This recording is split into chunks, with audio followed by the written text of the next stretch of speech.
Yes 12th class students, अब आप लोगों के लिए इलेक्ट्रिक फ्लक्स समझाने जा रहा हूं और इलेक्ट्रिक फ्लक्स से रिलेटेड कुछ छोटे मोटे और फिर इसके गॉस थ्योरम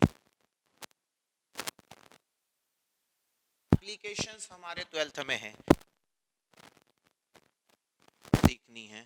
और गॉस थ्योरम पे बेस्ट लॉजिकल जिसमें आपको हल्का सा लॉजिक लगाना होता है, 1 मार्क्स 2 मार्क्स में डालते हैं वो लोग, और आपको हल्का सा लॉजिक लगा के आ जाएगा क्योंकि फॉर्मूला बहुत छोटा है, बहुत छोटे फॉर्मूले से सॉल्व हो जाएगा, बट आपको लॉजिक लगाना पड़ेगा। तो गॉस थ्योरम समझने से पहले आपको क्या समझना है? Electric flux. क्या समझना है? Electric flux.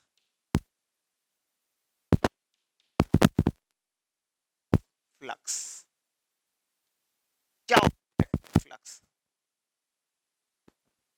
पहले definition, electric flux is defined as the number of electric line of forces passing normally through a surface, किसी भी सरफेस से गुजरने वाली okay electric line of forces जो कैसे गुजर रही है, अगर हिंदी में बोले तो लंबवत, इंग्लिश में बोले तो नॉर्मली या परपेंडिकुलरली। तो फिर से एक बार definition, what is electric flux? Electric flux is defined as the number of electric line of forces, electric line of forces passing normally through a surface, किसी सरफेस से गुजरने वाला फ्लक्स क्या होगा? चेंज होगा। मैं एक आधी एग्जांपल लेकर भी आपको समझाता हूं, ठीक है? जल्दी ही आपको एक एग्जांपल के थ्रू समझा रहा हूं। पहले आप हम उसके फार्मूला देख लें कि इलेक्ट्रिक फ्लक्स का फार्मूला क्या है। ओके, हमने एक सरफेस के लिए कागज ले लिया है, ये इलेक्ट्रिक लाइंस जा रही है, ये का तो ये प्लस हमने इस तरफ लिख दिया, वैसे दर्शाने की जरूरत नहीं है, प्लस माइनस कॉमन अंडरस्टूड होता है आप लोगों को कि एक तरफ प्लस है एक तरफ माइनस है, तो प्लस से माइनस की और इलेक्ट्रिक लाइन ऑफ फोर्स से जाएगी। अब यहाँ पर अगर कोई सरफेस रखा हो, एक छोटा सरफेस ले लिया, ओके, अब का जो एरिया होता है, अब मैं समझाऊंगा नहीं, एरिया कैसी क्वांटिटी है, 11th में पढ़ चुके आप लोगों को मैंने बहुत डेप्थ में समझाया। एरिया कैसी क्वांटिटी है? वेक्टर क्वांटिटी है, और वेक्टर क्वांटिटी की हमेशा क्या होती है? डायरेक्शन। तो एरिया वेक्टर है और इसका एरिया वेक्टर एन कैप से रिप्रेजेंट करा, इसका एरिया हमने डीएस मान लिया। कितना मान लिया?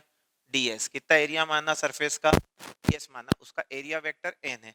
अब इसने एरिया वेक्टर ने इलेक्ट्रिक फील्ड के साथ एंगल कितना बनाया है?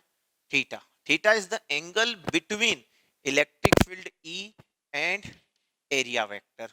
तो इस छोटे से एरिया डीएस से कितना इलेक्ट्रिक फ्लक्स निकलेगा, उसका फॉर्मूला है d phi equal to E d s cos theta. क्या होता है? डीफा इक्वल टू कितना होता है? E d s cos theta. मैं रिपीट करूंगा आपके साथ, एक बार और समझाने की कोशिश करता हूं कि ये कोई एरिया है, उसका ये एरिया वेक्टर है, कोई सरफेस है, ओके, ये उसका क्या है? Area vector. हमेशा एरिया वेक्टर सरफेस का क्या होता है?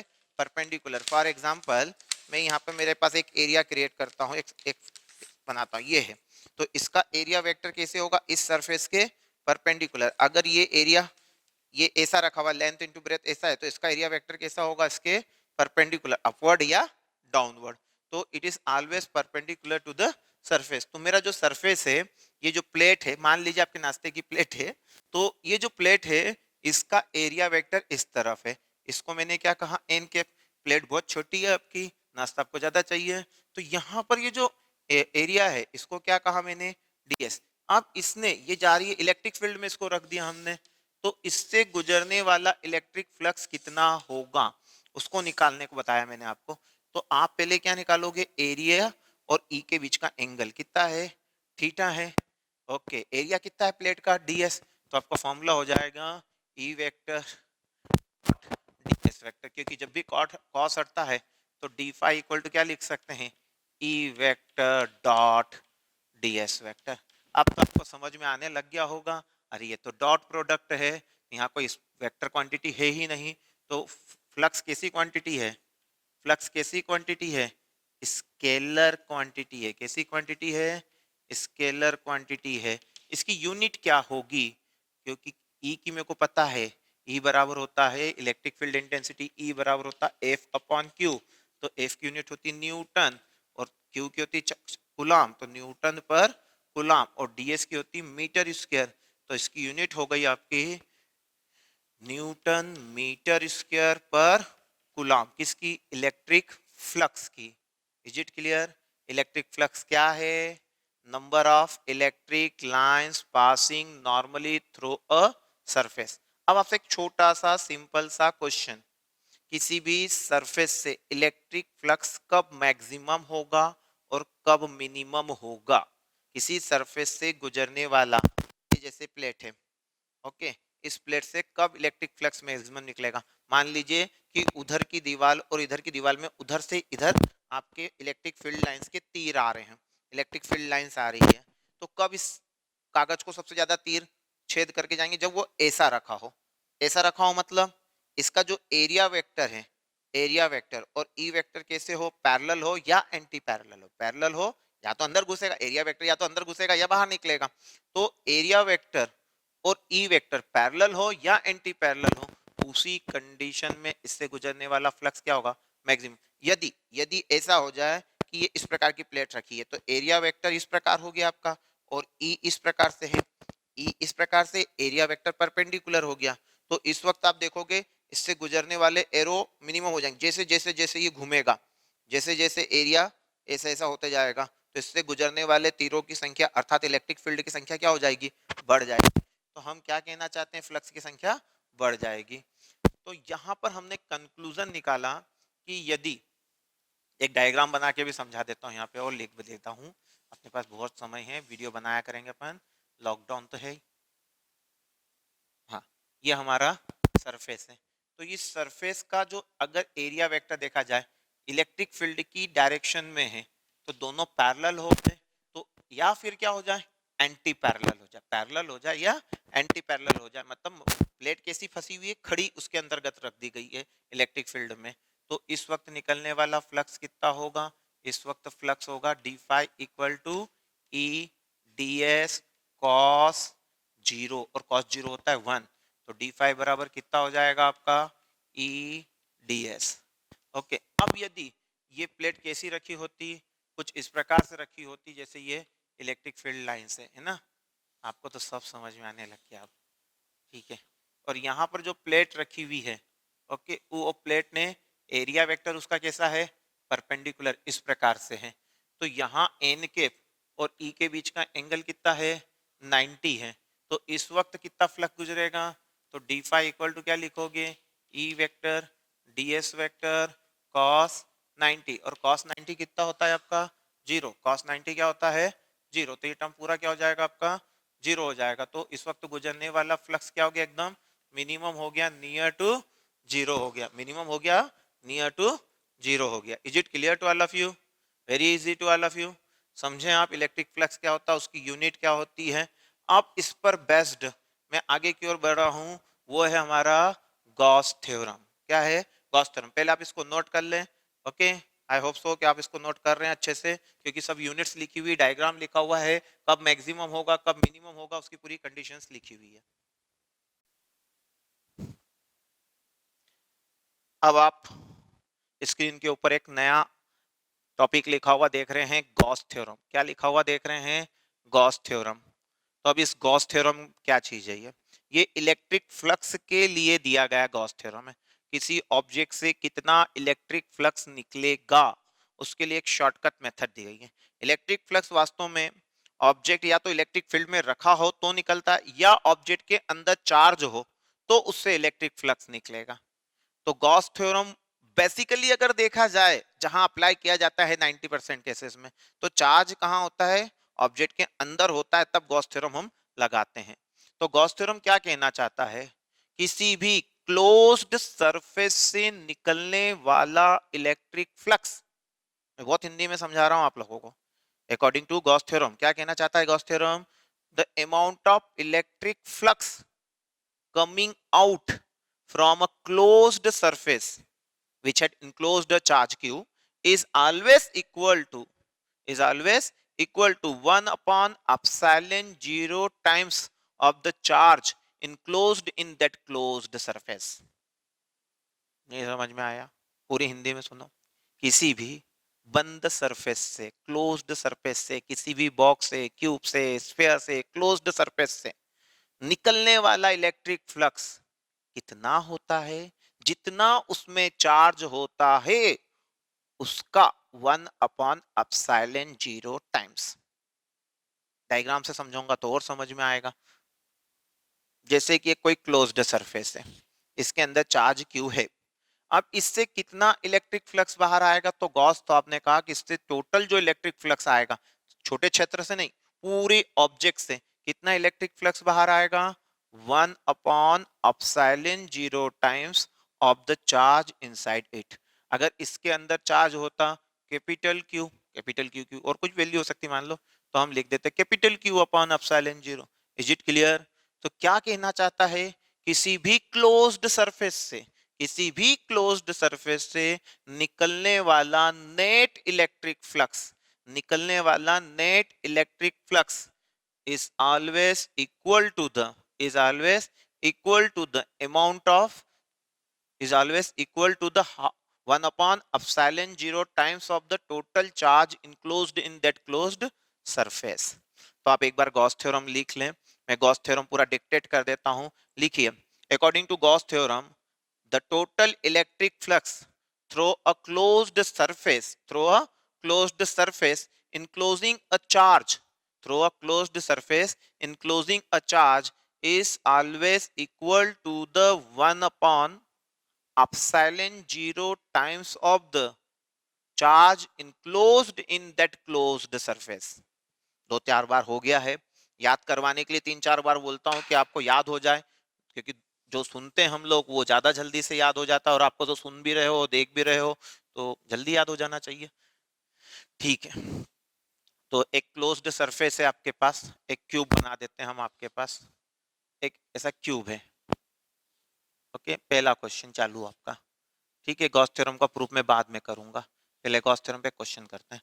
एक चार्ज क्यू है, ये क्यूब के सेंटर पे है। चार्ज क्यू कहाँ है? Charge Q is at the centre of cube. मान लीजिए चार्ज की वैल्यू है आपकी 6 कूलाम। कितने कूलाम? क्यू इक्वल टू कितना है आपका? 6 कूलाम। अब आपसे कहा जा रहा है कि इस क्यूब से टोटल इलेक्ट्रिक फ्लक्स कितना बाहर निकलेगा? Very simple, total electric flux कितना निकलेगा? गॉस थ्योरम जिंदाबाद। गॉस थ्योरम कहता है क्यू अपॉन एप्सिलॉन नॉट। तो आप क्या कर देंगे? 6 कूलम था तो 6 कूलम लिख देंगे, 6 अपॉन एप्सिलॉन नॉट की वैल्यू। एप्सिलॉन नॉट की वैल्यू तो आपको याद है, एप्सिलॉन नॉट कितना होता था? 8.854 इंटू 10⁻⁻12 न्यूटन मीटर स्क्वायर पर कूलम स्क्वायर, और रख दीजिए। तो आपको किसकी वैल्यू पता चल जाएगी? फाई की वैल्यू पता चल जाएगी। परंतु अगर ये कहा जाता कि इस क्यूब के एक फेस से कितना निकलेगा, मैं क्यूबिकल कमरे में हूं अभी, सेंटर पे चार्ज है, तो इसकी एक दीवार से, एक फेस से कितना चार्ज निकलेगा? अगर आप क्यूब में देखोगे तो टोटल 6 फेस होते हैं। ओके, 1 2 3 4, 4 तो दीवारें हो गई, एक छत, एक नीचे की जमीन, तो टोटल कितने हो गए? ऐसे 6 फेस होते हैं। तो अगर उन्होंने एक फेस से पूछा तो एक फेस से चार्ज इलेक्ट्रिक फ्लक्स कितना निकलेगा? तो किसी एक फेस से निकालना हो तो जो भी चार्ज निकलता है क्यू बाय एप्सिलॉन नॉट, उसको 6 से क्या कर दो आप? डिवाइड। तो यहाँ कितना हो जाएगा? 1 अपॉन कितना हो जाएगा? Epsilon naught. It's very easy to all of you. तो नाउ समझ में आ रहा होगा गॉस थ्योरम के एप्लीकेशन। एक और बहुत अच्छी एप्लीकेशन आपको समझाते हैं, इसी में एक और एप्लीकेशंस नहीं है, ये न्यूमेरिकल्स एप्लीकेशंस अलग आएगी, सॉरी फॉर दैट। एक और क्वेश्चन देता हूं मैं आपको, फिर मैं इसका प्रूफ भी करवाऊंगा आपको कि गॉस साहब ने ऐसा क्या सपना तो नहीं आया था उनको। एक ऐसा हेमिस्फेयर है, हेमिस्फेरिकल पोर्शन, और इसके इस सेंटर पे एक चार्ज क्यू रखा हुआ है। ओके, और कहा जा रहा है कि इससे, इस हेमिस्फेयर से टोटल कितना इलेक्ट्रिक फ्लक्स निकलेगा? अब आप लिख दोगे क्यू बाय एप्सिलॉन नॉट, क्योंकि किसी वस्तु में जो चार्ज होता है उसका 1 बाय एप्सिलॉन नॉट करते हैं, परंतु चार्ज के चारों ओर सिमेट्रिकल होना जरूरी है। चार्ज के चारों ओर सिमेट्री होना जरूरी है। अभी ये यहाँ रखा है तो इसके चारों ओर, और आपको इसको क्या करना पड़ेगा? सिमेट्रिकल बनाना पड़ेगा। क्या बनाना पड़ेगा? सिमेट्रिकल शेप देना पड़ेगा। तो अब इसके चारों ओर आपने सिमेट्रिकल शेप दे दिया, क्योंकि चार्ज तो यहाँ पे रखा हुआ था। ओके, तो अब इस पूरे स्फीयर से कितना चार्ज निकलता, तो आप कहते फाई इक्वल टू होता क्यू बाय एप्सिलॉन नॉट। अब ऊपर का आधा हिस्सा है ही नहीं, आजकल तरबूज खा रहे हो, समझ में आ रहा होगा आप लोगों को, तो कितना हो जाएगा आपका फाई इक्वल टू कितना जाएगा क्यू बाय 2 एप्सिलॉन नॉट, क्योंकि वो आधा हो गया। Is it clear? तो इस प्रकार से आप क्या निकाल सकते हो, अमाउंट ऑफ इलेक्ट्रिक फ्लक्स। चलिए मैं इस पर और क्वेश्चंस करवाऊंगा और थोड़ा सा समझाऊंगा, पहले गॉस थ्योरम का हम प्रूफ देख लें। क्या देख लें? Proof of Gauss theorem. Gauss theorem क्या था, फिर से एक बार और। According to Gauss theorem, the total amount of electric flux coming out from a closed surface is always equal to 1 upon epsilon 0 times of the charge enclosed in that closed surface।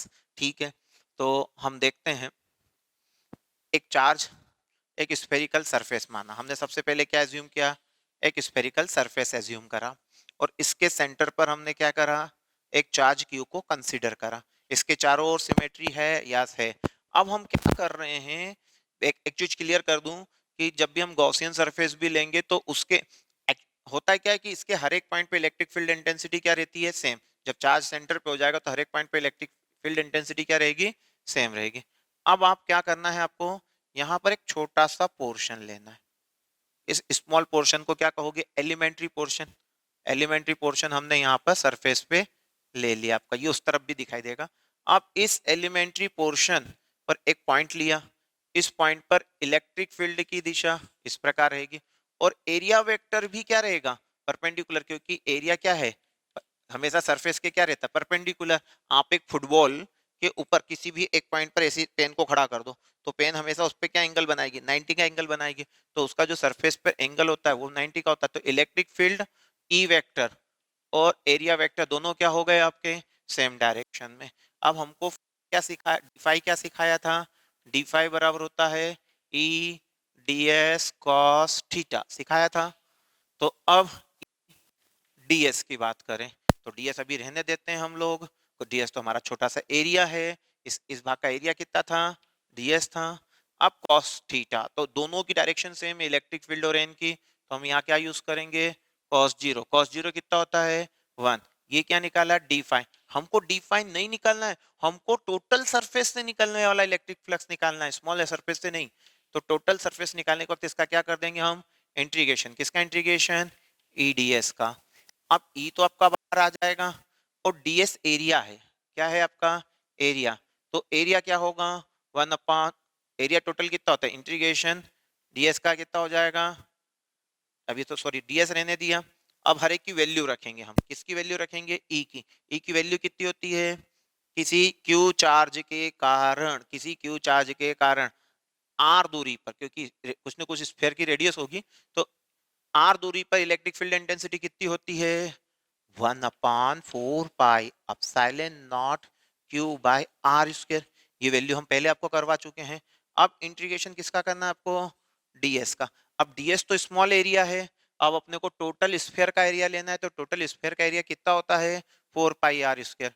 तो हमारे पास आएगा आपका 1/4 pi epsilon naught Q upon R square into कितना जाएगा, 4 pi R square.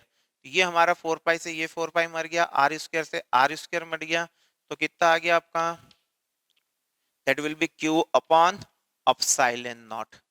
Very easy, समझ में आ गया, बहुत ही सिंपल तरीके से हो गया। कितना इलेक्ट्रिक फ्लक्स निकलता, हमेशा 1/एप्सिलॉन naught times of total charge inside the closed surface. अब आपके मन में क्वेश्चन खड़ा हो रहा कि क्या हर वक्त बॉडी ऑब्जेक्ट स्फेरिकल शेप का होगा, कभी क्यूबिकल होगा, कभी क्यूबाइड के शेप का होगा, कभी सिलेंड्रिकल शेप का भी हो सकता है, क्योंकि ऑब्जेक्ट तो किसी भी प्रकार का हो सकता है और उसके अंदर चार्ज रखा हुआ है। और कहा यह गया था कि total amount of electric flux coming out from a closed surface, total amount of electric flux coming out from a closed surface is always equal to 1/epsilon 0 times of the total charge inside that closed surface। उन्होंने कोई surface के बारे में ये नहीं कहा था कि आपको हमेशा स्फेरिकल लेना है। तो अगर मैं यहाँ पर इस स्फेरिकल के बजाय कुछ और शेप ले लूँ तो भी हमको इसका प्रूफ आना चाहिए। तो ये हमको बोर्ड में करना है, ध्यान रखें, बोर्ड में ऐसा कभी लिखा नहीं आ रहा अभी कि आपको दूसरा शेप लेना है, परंतु हमारे को नॉलेज भी होना चाहिए। चलिए हम तो उसके लिए दूसरा एक शेप कंसीडर करते हैं। क्या कंसीडर करते हैं? कोई भी एक रफ शेप ले लेते हैं, रफ ऑब्जेक्ट का शेप लेते हैं और उसके अंदर कोई चार्ज क्यू मानते हैं। ऐसा कोई भी एक शेप ले लिया आपने, ओके, और इसके अंदर एक चार्ज क्यू कंसीडर कर लिया, ओके। अब आप यहाँ पर एक छोटा सा सरफेस ले लीजिए, ये छोटा सा सरफेस ले लिया। अब इस सरफेस पर इलेक्ट्रिक फील्ड इस तरफ जा रही है आपकी, और इसका जो एरिया वेक्टर है वो इस एरिया के क्या है, परपेंडिकुलर है। Is it clear? और ये जो एंगल है ये है आपका थीटा। Is it clear? फिर से ये किसकी डायरेक्शन है, ई की। अब आप क्या करेंगे, यहां पर इस पोर्शन को ऐसा मिलाएंगे और ये सॉलिड के ये कोन दिखाई देगा, आइसक्रीम का कोन जैसे आप निकाल लेते हैं ना, ऐसा आपने आइसक्रीम का कोन खींच लिया, और ये जो एंगल होगा इसको आप डी ओमेगा कहोगे। क्या कहोगे? D omega. डी ओमेगा किसको रिप्रेजेंट करते हैं, सॉलिड एंगल को। और ये सॉलिड एंगल कितना होता पहले मैं ये बता दूं, ये अगर रेडियस आर है तो सॉलिड एंगल कितना होगा, पहले हम सॉलिड एंगल की बात करें। डी ओमेगा बराबर कितना होगा, d S cos theta upon R square. कितना होता है, d S cos theta upon R square. ये किसकी वैल्यू है, ये किसकी वैल्यू है, सॉलिड एंगल की। और मैक्सिमम सॉलिड एंगल कितना होता है, मैक्सिमम सॉलिड एंगल अभी पढ़ाया था आपको स्टार्टिंग में, सॉलिड एंगल क्या होता है, मैक्सिमम सॉलिड एंगल 4 पाई का बन सकता है। सेंटर पे मैक्सिमम, स्फीयर के केस में आपने देखा होगा 4 पाई आर स्क्वायर लिखते हैं ना, तो जो सेंटर पे मैक्सिमम सॉलिड एंगल बनता है वो कितने का बनता है, 4 पाई का बनता है। चलिए ये अगर ये दो नॉलेज है तो ये प्रूफ आपसे आसानी से हो जाएगा, बहुत सिंपल प्रूफ है। आप क्या फिर लिखेंगे, डी फाई। डी फाई मतलब small surface area d s से गुजरने वाला फ्लक्स, ओके। कितना होता है, E vector ds cos theta, okay. E की वैल्यू कितनी है, 1/4 pi epsilon naught charge upon distance का स्क्वायर। यहाँ से यहाँ डिस्टेंस कितनी है, r, तो हम क्या कर देंगे, R square cos 1/4 pi epsilon naught Q by R square, ये ई की वैल्यू। फिर हमारा ds एज इट इज, और कितना आ जाएगा, cos थीटा। अब आप यहाँ से देखो ds cos theta upon R square दिख रहा है, ds cos theta upon R square दिख रहा है मेरे को, तो मैं अगले स्टेप में क्या करूंगा, 1/4 pi epsilon naught Q into क्या लिखूंगा, ds cos theta upon R square equal to कितना आ गया, डी फाई। अब मुझे छोटे से एरिया से फ्लक्स नहीं निकालना है, मेरे को टोटल एरिया से निकालना है, क्लोज्ड सरफेस से फ्लक्स निकालना है। तो फाई इक्वल टू कितना हो जाएगा, तो उसके लिए मुझे इसका क्या करना पड़ेगा, इंटीग्रेशन कर देता हूँ। इंटीग्रेशन, इंटीग्रेशन के अंदर लिखा 1/4 पाई अपसाइलन नॉट क्यू, और इस पूरे को मेरे को अधिकार है लिखने का, क्या लिख सकता हूँ, डी ओमेगा। अब जो बदल रहा है वो केवल क्या बदलेगा, सॉलिड एंगल। कैसे बदलेगा सॉलिड एंगल, अगर मैं बड़ा एरिया ले लेता तो यहाँ बड़ा एंगल बनता, समझ में आ रहा है, और बड़ा ले लेता तो और बड़ा एंगल बनता, समझ में आते जा रहा होगा आप लोगों को। तो यहाँ पे आपका डी ओमेगा बदल रहा है, तो टोटल फाई निकालने के लिए जो कांस्टेंट उसको बाहर कर दो, 1/4 पाई अपसाइलन नॉट क्यू बाहर हो गया, और डी इंटीग्रेशन के अंतर्गत क्या बचा, डी ओमेगा। अब डी ओमेगा की मैक्सिमम वैल्यू कितनी होती है इंटीग्रेशन होने पर, 4 पाई आएगी। जैसे अपन कर्व स्फेरिकल सरफेस में अपन क्या यूज करते थे, डीएस का इंटीग्रेशन करते थे तो क्या लिखते थे, क्या total surface area 4 pi R square होता है। इसी प्रकार डी ओमेगा के कितनी वैल्यू आएगी, मैक्सिमम सॉलिड एंगल कितना है, 4 पाई, तो 1/4 pi epsilon naught Q into कितना आ जाएगा, 4 पाई। 4 पाई से 4 पाई कट गया, तो फिर आपके पास बचा क्या, क्यू बाय अपसाइलन नॉट। तो मैंने एक स्फेरिकल सरफेस से भी गॉस थ्योरम प्रूफ कर दिया, एक कोई इरेगुलर शेप लेके भी आपको गॉस थ्योरम प्रूफ करवा दिया। तो इस प्रकार से ये दोनों प्रूफ आपको कंप्लीट करना है, नोट करना है, और नोट करके इनको लिखना है। आई थिंक लिख लोगे आप लोग, ठीक है। अब हम गॉस थ्योरम पर बेस्ड एक दो छोटे मोटे न्यूमेरिकल करते हैं, छोटे मोटे न्यूमेरिकल करेंगे, कोई हेवी न्यूमेरिकल नहीं करेंगे। शुरुआती दौर में हो आप लोग, एक बार आप गॉस थ्योरम को अच्छे से समझ लोगे, लिख लोगे, उसको थोड़ा सा बुक से पढ़ लोगे, तब आपको इसके न्यूमेरिकल्स भी आएंगे। और उसके लिए मैं एक अलग से वीडियो भी आप लोगों के लिए बनाऊंगा। बहुत सारे फर्स्ट यूनिट के वीडियो न्यूमेरिकल्स के लिए वीडियो में अलग से डेवलप करूंगा आपके लिए। क्या होता है कि यही सब पढ़ाने लग गया, अगर एक ही पहले वीडियो को ही लंबा कर दिया तो आपका फिजिक्स बहुत लंबा आपको नजर आने लगेगा, इतना बड़ा है नहीं, ठीक है ना। जो बोर्ड की तैयारी कर रहे हैं उन बच्चों के लिए तो फिर क्या हो जाता है कि नहीं यार ये तो बहुत लंबा चौड़ा है, घबराहट प्रोड्यूस कर देता है, इसलिए मैं ऐसा नहीं करूंगा, मैं इजी इजी बनाऊंगा। ठीक है, तो अब हमारे पास एक क्वेश्चन तो मैंने आपको दिया था कि कितना फ्लक्स निकले। अब क्यूब से बात करी थी हमने, एक एनसीईआरटी का क्वेश्चन है, ठीक है, क्वेश्चन की बात करते हैं हम। एक ऐसी प्लेट दी उन्होंने जिसकी हर एक साइड कितनी है 10 सेंटीमीटर। ये एनसीईआरटी का क्वेश्चन है, मेरा नहीं है, मैं मन से कोई क्वेश्चन नहीं बनाता, आई am very weak student, sorry. ठीक है, ये 10 10 सेंटीमीटर की साइड से, ओके। तो इससे 5 सेंटीमीटर ऊपर, कितना ऊपर, सेंटर से 5 सेंटीमीटर ऊपर एक यहाँ पर चार्ज क्यू रखा माना उन्होंने, क्या रखा, चार्ज क्यू रखा है। अब बोलते हैं चार्ज क्यू की कुछ वैल्यू दी हुई उन्होंने, आई फॉरगेट द वैल्यू क्या दी थी क्वेश्चन में, और उन्होंने बोला कि इस प्लेट से कितना इलेक्ट्रिक फ्लक्स निकलेगा। उन्होंने क्या लिया, फिर से प्लेट ली है, स्क्वायर शेप की है, हर एक साइड की है 10 मीटर की हर एक साइड है, ओके। अब इसके सेंटर से कितना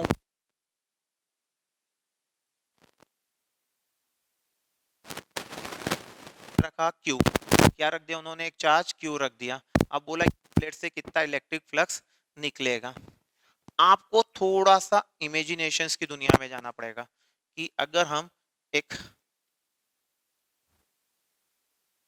क्यूब देखते हैं तो क्यूब कुछ इस प्रकार का आपका होता है। मेरे से अच्छे से डायग्राम नहीं बनते हैं, मैंने बायो भी लिया था, उसी कारण मैं बायो में सक्सेस नहीं हो पाया क्योंकि मेरे डायग्राम भी नहीं बने, कोई बात नहीं, चलो छोड़ो। तो यहाँ पर क्या हुआ कि ये जो मेरा नीचे वाली प्लेट है, आप उसी को वही मानो 10 सेंटीमीटर 10 सेंटीमीटर, ओके, और इसके सेंटर से 5 ऊपर, तो 5 ऊपर से नीचे, मतलब आप कहाँ आ गए हो, क्यूब के सेंटर पर हो। एक्चुअली उन्होंने क्यूब नहीं लिखा, और परंतु क्यूब के बारे में ही क्वेश्चन था, वो आपको क्यूब का लॉजिक लगाना था कि नीचे वाली प्लेट है, बेसिक बेसिक प्लेट ऊपर होगी, इधर साइड में होगी, लेफ्ट में होगी, आगे पीछे होगी, तो क्या बन जाएगा क्यूब, और सेंटर पे क्या रखा हुआ है, चार्ज क्यू रखा हुआ है, क्योंकि 5 सेंटीमीटर ऊपर दिया है, मतलब उससे ऊपर 5 सेंटीमीटर और मान के आप क्या बना सकते थे, क्यूब कल्पना कर सकते थे।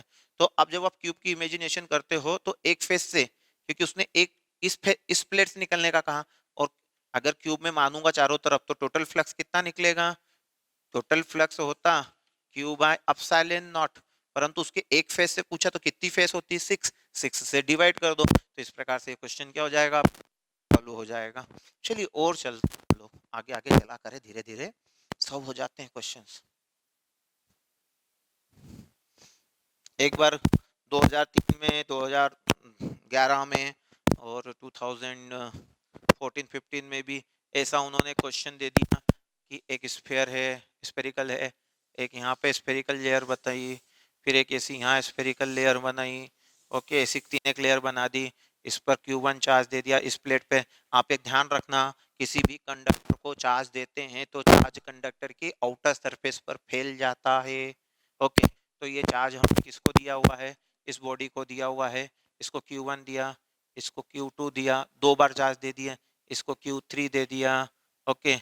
और हमसे ये पूछा गया कि भैया ये जो सरफेस है इनके नाम दे दिए गए S1, ये S2, ये S3। अब बोलते हैं कि जो S3 से इलेक्ट्रिक फ्लक्स निकलेगा और जो S2 से इलेक्ट्रिक फ्लक्स निकलेगा और जो S1 से इलेक्ट्रिक फ्लक्स निकलेगा वो कितना कितना होगा। तो इलेक्ट्रिक फ्लक्स क्या होता है यार भैया, आपको पता है बॉडी के ऊपर चार्ज कितना है, वो बॉडी के अंदर ही माना जाएगा, जो बॉडी पे चार्ज है वो बॉडी के अंदर ही माना जाएगा। ऐसा नहीं है कि सर ये सरफेस के ऊपर हो गया, अंदर तो है ही नहीं, ये सरफेस के ऊपर हो गया तो अंदर तो है नहीं, नहीं भैया है। आपको इमेजिनेशंस करना है कि वो सरफेस पर है, मतलब सरफेस के अंदर विद्यमान माना जाएगा, it is present inside the body माना जाएगा, ओके। सो नाउ अब इस पहले वाले से इलेक्ट्रिक फ्लक्स कितना निकलेगा, तो पहले वाले से निकलेगा φ1 इक्वल टू कितना हो जाएगा, Q1 plus Q2 upon epsilon not, φ2 दूसरे सरफेस से कितना निकलेगा। तो देखो क्या होगा, ये दो भी इस सरफेस के अंदर है, Q3 तो है ही है परंतु Q1 और Q2 भी है, तो कितना हो जाएगा, Q1 plus Q2 plus Q3 upon कितना आ जाएगा, एप्सिलॉन नॉट। और आगे जाएंगे, अगर इस सरफेस पे कुछ दिया होता तो Q नहीं दिया तो φ3 सीधे लिख देंगे, वही होगा Q1 plus Q2 upon plus Q3 upon कितना हो जाएगा, एप्सिलॉन नॉट। इस प्रकार के आपको क्वेश्चंस वहां मिलेंगे, कोई बात नहीं। और थोड़े से अगर हम एप्लीकेशंस की ओर चलेंगे तो ज्यादा बेटर होगा। हाँ, एक यहाँ पर फ्लक्स करने के लिए कॉम्पिटिटिव में फार्मूला रट कर बैठना होता है, एक है और एक फार्मूला है। उसका क्या है, डेरिवेशन में बीएससी सेकंड ईयर में पढ़ाता था पहले कभी, अब तो नहीं, मेरे को करवाना पड़ता है 11 12 में पढ़ता ही नहीं हूँ, जरूरत नहीं पड़ती है इसलिए है नहीं। मैथ्स वाले बच्चों को समझ में आ जाता क्योंकि हम तो बेच कंबाइंड पढ़ाते हैं मैथ्स बायो, तो बायो वाले बच्चों के लिए बाउंस हो जाता है। मान लीजिए कि एक कोनिकल शेप है, ठीक है ना, कोनिकल शेप में चार्ज यहाँ रखा है, यहाँ से कितना इलेक्ट्रिक फ्लक्स निकलेगा, सरफेस से कितना इलेक्ट्रिक फ्लक्स निकलेगा, एनीबॉडी हो एनी आंसर फॉर दैट? आपको याद रखना पड़ेगा, आप समझ लीजिए कि मैं तो आपको रटने का कह रहा हूँ, Q by 2 epsilon naught 1 minus cos theta, कितना हो जाएगा, Q by 2 epsilon theta, Q by 2 epsilon naught bracket के अंदर 1 माइनस कॉस थीटा, कर लेंगे आप, चलिए ठीक है, याद रहेगा आपको ये।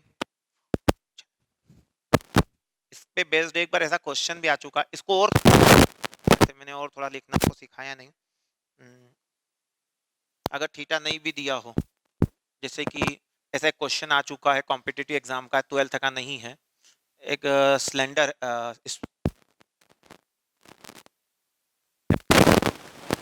ऊंचाई कितनी है, एल है, 2r दिया था, एल इक्वल टू 2r, और ये इसी के अंदर भी है, आपकी प्रदीप में भी है, दिनेश में भी ये क्वेश्चन आपको मिला, कितना ये 2r है, और r क्या है, इसकी रेडियस है, ओके। अब कहा इसके सेंटर पे चार्ज q है, सेंटर पे चार्ज q है, तो पूछा गया इसके कर्व सरफेस से कितना इलेक्ट्रिक फ्लक्स निकले, इससे कर्व सरफेस से कितना इलेक्ट्रिक फ्लक्स निकलेगा। अगर टोटल से पूछता तो कोई दिक्कत नहीं थी, Q बाय अपसाइलन नॉट, आपके घर पे डब्बे होंगे, ठीक है ना, स्टील का डब्बा हो, वो सिलेंड्रिकल होता है, उसका जो घुमाव वाला सरफेस होता है वो कर्व सरफेस होता है, उन्होंने उससे इलेक्ट्रिक फ्लक्स पूछा, मतलब जो बॉटम है और जो टॉप है, मतलब ढक्कन और पेंदा जो है, टॉप और बॉटम, उससे इलेक्ट्रिक फ्लक्स के बारे में नहीं पूछा, मतलब उतना इलेक्ट्रिक फ्लक्स आपको कम करना है। टोटल कितना निकलेगा वो मेरे को पता है, टोटल कितना निकलेगा, टोटल फ्लक्स अगर कोई पूछता तो मैं बोल देता Q by epsilon naught, but अब मेरे को माइनस करना पड़ेगा, कितना इलेक्ट्रिक फ्लक्स, मान लीजिए अगर इससे इलेक्ट्रिक फ्लक्स क्या जा रहा है 5 डेज, कितना जा रहा है 5 डेज, तो इससे भी कितना जाएगा मेरा 5 डेज निकलेगा बाहर, समझ में आ रहा है, ये हो गया 5 डेज, तो मेरे को 2 5 डेज माइनस करना पड़ेगा, क्या माइनस करना पड़ेगा, 2 5 डेज माइनस करना पड़ेगा, क्योंकि उन्होंने केवल कर्व सरफेस से पूछा है। फंस गए, आपको तो आता है नहीं है, आता है, आप अगर आपको ध्यान से देखोगे, एक कोन बन रहा होगा, क्या बन रहा है, कोन, तो इस कोन से निकलने वाला इलेक्ट्रिक फ्लक्स आपको पता है कितना होता है, कोन से निकलने वाला इलेक्ट्रिक फ्लक्स आपको पता है, तो 5 डेज आप पहले इधर निकाल लीजिए, 5 डेज कितना होगा आपका, एक कोन वाला है ना, तो आपने पढ़ा हुआ है Q अपान 2 epsilon naught 1 minus cos theta. अब बोले सर हमको तो थीटा वीटा कुछ पता नहीं है, कोई बात नहीं, आपको सब पता है, क्योंकि टोटल हाइट 2r दी थी, तो ये r है, तो ये भी कितनी होगी, r होगी, क्योंकि नीचे भी r आ जाएगी। अब अगर ये r है, ये r है, दोनों साइडें बराबर बराबर है, तो डेफिनेटली एंगल 45 पे दिमाग लगाओ, राइट ट्रायंगल बन रहा है ना, और राइट ट्रायंगल में अगर दोनों साइडें बराबर होती, परपेंडिकुलर और बेस बराबर होता है, तो एंगल कितने का होता है, 45 का होता है, तो आप यहाँ क्या यूज कर लो, cos 45, तो 1 अपान 2 अपसाइलन नॉट, और 1 माइनस cos 45 की वैल्यू होती है 1 बाय रूट 2, क्या होता है 1 बाय रूट 2, याद रहेगा आपका, याद रहना चाहिए आपको। वैसे थीटा में थोड़ा सा आपको बता दूं कि यस थीटा 45 है, तो ये आ जाएगा आपका, अब ये वैल्यू Q बाय ये वैल्यू उठाकर यहाँ रख दी जाए ट्वाइस करके, ठीक है, तो Q upon epsilon naught minus 2 into क्या है Q by 2 epsilon naught bracket के अंदर 1 माइनस 1 बाय रूट 2, बहुत पहले क्वेश्चंस करे थे मैंने, 2 से 2 क्या हो गया, कैंसल हो गया, ओके, आप इसको अंदर मल्टीप्लाई कर दो, Q बाय अपसाइलन नॉट, ये माइनस अंदर जाएगा, minus Q by epsilon naught plus Q by root two epsilon naught. तो ये इससे क्या हो गया आपका कैंसल, तो क्यू अपॉन कितना आ गया रूट टू अपसाइलन नॉट। तो इट्स इजी फॉर यू। अब यहां से एक और फॉर्मूला आपके दिमाग में डेवलप हो गया है। किसी भी सिलेंडर के अगर सेंटर पर चार्ज रखा है, किसी भी सिलेंडर के सेंटर पे चार्ज रखा है, तो उसके कर्व सरफेस से कितना इलेक्ट्रिक फ्लक्स निकलेगा। तो आप क्या करेंगे, क्या निकालेंगे, Q upon root two epsilon naught, root two epsilon naught. अब इस क्वेश्चन को और घुमा दूं मैं अगर आपके लिए, इसके सेंटर पे ना रखते हुए इसके डब्बे के एक ढक्कन पे रख दूं, मतलब इस फेस पे रख दूं, यहाँ क्यू चार्ज रख दूं, तो क्या हो जाएगा।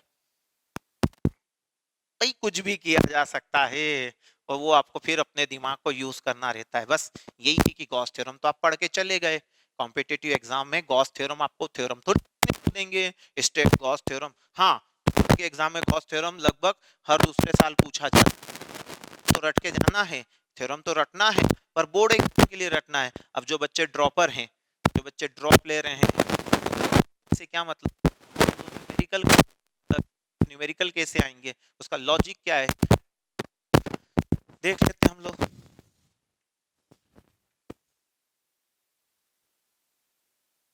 ये सिलेंडर हमारा एक सिलेंडर है, अब इसके इस पॉइंट पर चार्ज रखा हुआ है क्यों, हम बोलते हैं कि इससे टोटल फ्लक्स कितना निकलेगा। अब उन्होंने कर्व सरफेस वर्फेस नहीं बोला हमको कितना निकलेगा, तो आपको सिमेट्री क्रिएट करना होती है सिमेट्री क्रिएट करना होती। इसके ऊपर एक और इसी प्रकार का सिलेंड्रिकल बॉक्स मान लो आप।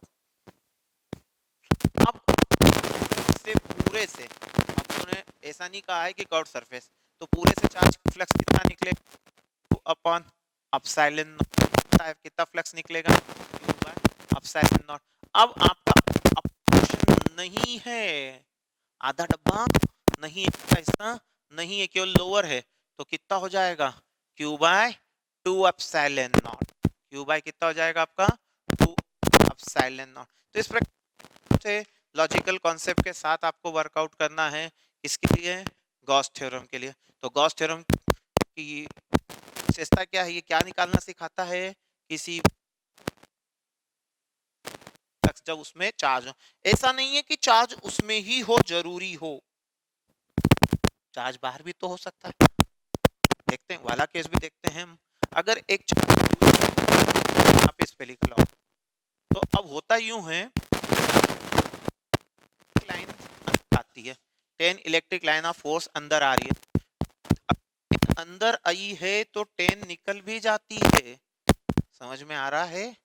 इसके अंदर कितनी आई 10 गई, कितनी 10, तो नेट क्या हुआ 0, जितनी आई उतनी निकल गई, जितनी आई उतनी निकल गई, तो नेट क्या हुआ 0।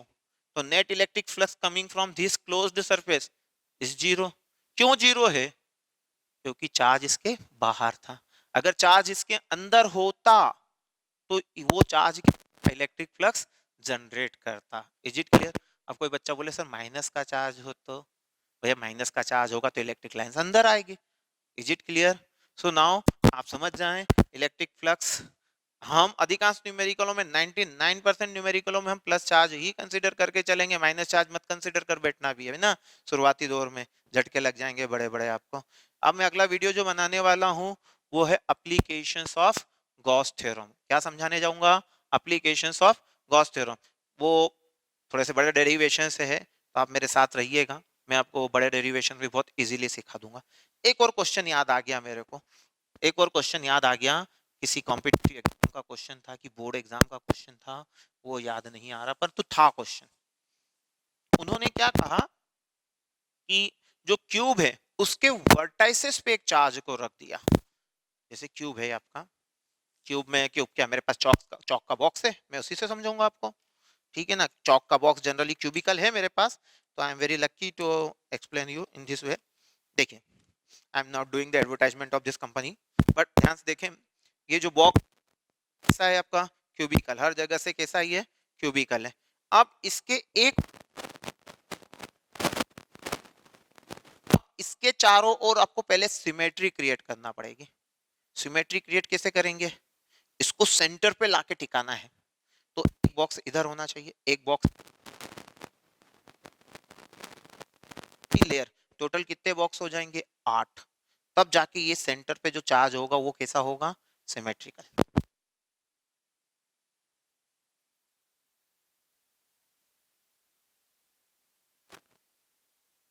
कॉर्नर पे वर्टाइसिस पे रखा हुआ है, तो अब इलेक्ट्रिक फ्लक्स कितना निकलेगा, क्योंकि अगर ये यहाँ रखा है तो देगा, उधर भी देगा और बॉक्स में भी देगा, तो अपने को तो एक बॉक्स से निकालना है, इस बॉक्स के इस फेस बॉक्स से निकालना है, कितना इलेक्ट्रिक फ्लक्स बॉक्स से बाहर निकलेगा वो निकालना है।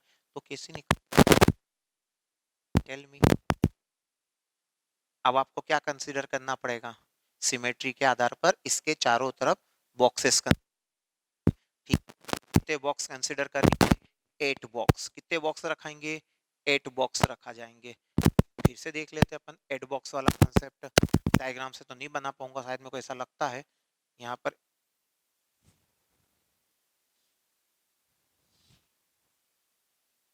बड़ा डिफिकल्ट, ठीक है, जारी है, भगवान बन जाए।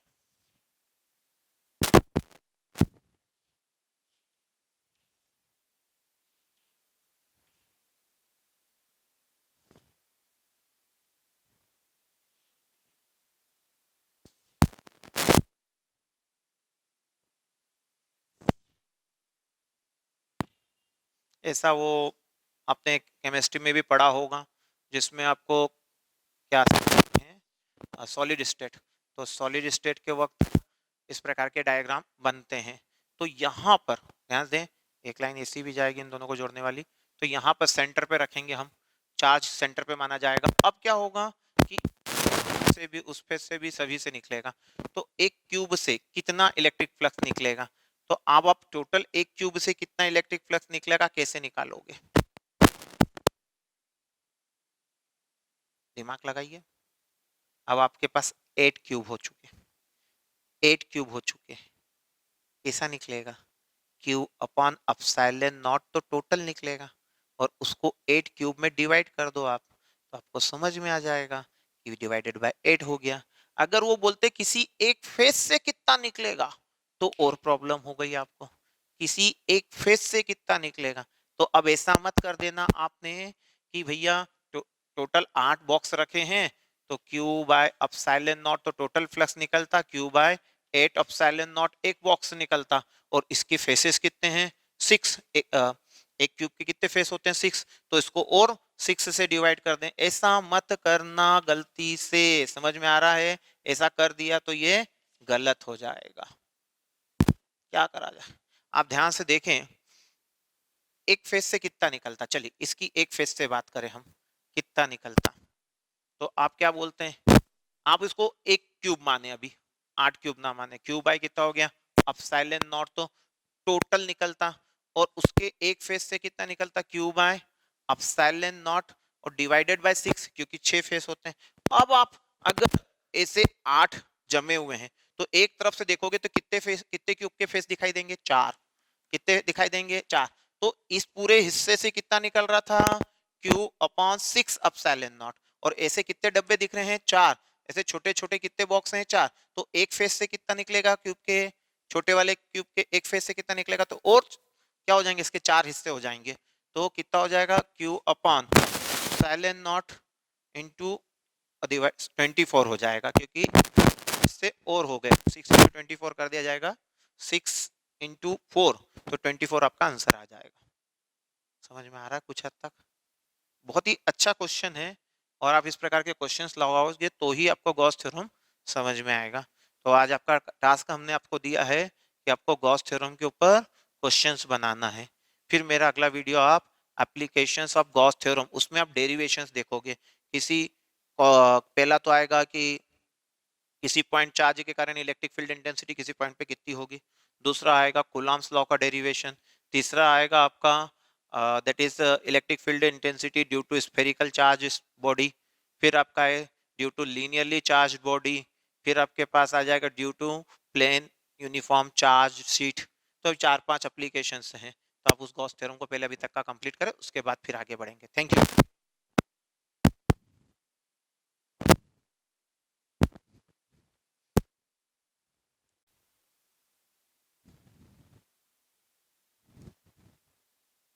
यस 12th क्लास स्टूडेंट्स, अब आ जाए अपन एप्लीकेशंस ऑफ गॉस थ्योरम। क्या सीखना है? Applications of Gauss theorem. तो पहली एप्लीकेशन है गॉस थ्योरम की, पहली एप्लीकेशन है गॉस थ्योरम की, derive the formula for electric field at a point due to point charge, due two point charge. किसी पॉइंट चार्ज के कारण कुछ दूरी पर इलेक्ट्रिक फील्ड इंटेंसिटी निकालना है। बहुत सिंपल होगा उसके लिए। एक चार्ज क्यू है, उससे आर दूरी पर आपको इलेक्ट्रिक फील्ड निकालनी है। ठीक है, निकाल लेंगे। बस उससे थोड़ा सा पहले आपको गॉसियन सरफेस समझना होगा। क्या समझना होगा? Gaussian surface. Specially Gaussian surface Gauss theorem को अप्लाई करने के लिए हम इमेजिनरी बनाते हैं। गॉसियन सरफेस हम डेरिवेशन पर्पस से डिजाइन करते हैं और उसका उद्देश्य ही क्या है कि हम वहां पे गॉस थ्योरम लगा पाए। अब गॉसियन सरफेस कैसा होना चाहिए? आपके एजम्पशंस कैसी होनी चाहिए? पहली बात तो वो यूनिफॉर्म होना चाहिए चारों तरफ। दूसरी बात, उसके हर एक पॉइंट पर, गॉसियन सरफेस के हर एक पॉइंट पर इलेक्ट्रिक फील्ड इंटेंसिटी एक समान होनी चाहिए। गॉसियन सरफेस का सबसे इंपॉर्टेंट पॉइंट क्या है कि गॉसियन सरफेस उस सरफेस को बोलेंगे जिसके हर एक पॉइंट पर इलेक्ट्रिक फील्ड इंटेंसिटी एक समान हो, इलेक्ट्रिक फील्ड इंटेंसिटी की डायरेक्शन हर एक बिंदु पर क्या हो? सेम हो, परपेंडिकुलर टू इलेक्ट्रिक फील्ड हो, सॉरी परपेंडिकुलर टू सरफेस हो। आपको समझाता हूं फिर से। देखें, ये जैसे सरफेस है आपका, हम यहाँ पे लेते हैं, ये जैसे चार्ज क्यू है, इसके चारों ओर आपको स्फेरिकल सरफेस एज्यूम कर लेना है। कैसा एज्यूम करना है? स्फेरिकल। और ये स्फेरिकल सरफेस मेरा गॉसियन सरफेस है। स्फेरिकल सरफेस समझ गए? एक गेंद जैसा सरफेस आपको एज्यूम करना है, चारों तरफ गेंद जैसा एक सरफेस एज्यूम करना, और आपके गेंद के सेंटर पे, स्फेयर के सेंटर पे आपका चार्ज है। अब हुआ क्या कि चार्ज सेंटर पे है, तो हर एक पॉइंट की उसकी दूरी, यहां से दूरी नापूं कि यहां से नापूं कि यहां से नापूं, हर जगह दूरी क्या रहेगी? रेडियस के बराबर। दूसरी बात, यहां पर इलेक्ट्रिक फील्ड की डायरेक्शन ई कैसी है? सरफेस के परपेंडिकुलर दिख रही भले ही, परंतु एरिया वेक्टर और ये दोनों क्या होना चाहिए? एक दूसरे की दिशा में पैरेलल होना चाहिए। कुल मिलाकर ये कह सकते हैं। तो गॉसियन सरफेस एक इमेजिनरी सरफेस हम एज्यूम करते हैं to apply the Gauss theorem, और उसकी विशेषता क्या होनी चाहिए कि उसके हर एक पॉइंट पर ई की वैल्यू सेम होनी चाहिए, मैग्नीट्यूड में भी और डायरेक्शन में भी, और साथ ही साथ जो ई की डायरेक्शन होती है वो सरफेस के परपेंडिकुलर होती है, या ये कह दो कि जो एरिया वेक्टर है सरफेस का वो और ई दोनों एक ही डायरेक्शन में होते हैं। हम अधिकांश अभी जो डेरिवेशंस करेंगे उसमें हम हर बार गॉसियन सरफेस बनाएंगे, तो मैं बार बार समझाऊंगा नहीं कि गॉसियन सरफेस क्या होता है। गॉस थ्योरम को अप्लाई करने के लिए एक इमेजिनरी सरफेस हम बनाते हैं, वो सिमेट्रिकल होता है, चारों तरफ कैसा होता है? सिमेट्रिकल। उसके हर एक पॉइंट पर इलेक्ट्रिक फील्ड इंटेंसिटी क्या होती है? सेम होती है, और साथ ही साथ उसमें ई की डायरेक्शन सरफेस के कैसे होती है? परपेंडिकुलर होती है। चलिए ठीक है, तो अभी मैंने क्या किया, यहां पर एक गॉसियन सरफेस बनाया। कैसा गॉसियन सरफेस बनाया है? स्फेरिकल एज्यूम करा है, और मैंने पॉइंट यहां पर लिया पी, और मेरे को पॉइंट पी पे इलेक्ट्रिक फील्ड इंटेंसिटी निकालनी है। मेरा उद्देश्य मेरे को पता है कि ई निकालना है। अब परंतु अब इस गॉसियन सरफेस पर एक छोटा सा सरफेस एज्यूम करूंगा। ये जो गॉसियन सरफेस है पूरा है गॉसियन सरफेस, स्फेरिकल है। इस गॉसियन सरफेस पे एक नन्ना मुन्ना सा सरफेस लिया, डीएस। अब डीएस का एरिया वेक्टर, पूरे का एरिया वेक्टर भी देखा जाए तो हर जगह क्या होता है? एन के और ई क्या होते हैं? एक दूसरे के पैरेलल। मुझे ई की वैल्यू नहीं पता है पॉइंट पी पर, मुझे पॉइंट पी पर ई की वैल्यू नहीं पता है। वैसे बोलोगे सर हमको तो पता है। हाँ भैया, आप तो ज्ञानी हो, आपको पता है कि आगे के लिखोगे कांस्टेंट, चार्ज अपॉन डिस्टेंस का स्क्वायर कर लोगे, क्योंकि हम पहले दूसरे टेक्निक से कर चुके हैं। परंतु अब अपने को यहाँ गॉस थ्योरम से निकाल के एग्जाम में देना है। Is it clear? तो हमको गॉस थ्योरम यूज करना है। कितना इलेक्ट्रिक फ्लक्स निकलेगा उससे? किससे? स्मॉल सरफेस से। तो हम जानते हैं कि डी फाई इक्वल टू कितना होता है? E vector dot D S vector, या डी फाई इक्वल टू कितना होता है?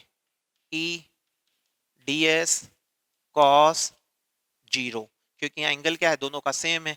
अब आप फाई निकालना चाहते हैं तो इसका क्या कर देंगे, इंटीग्रेशन पूरे का, इंटीग्रेशन क्या किसका, ई डी एस का। अब आप ई नहीं जानते हो, that is your biggest problem.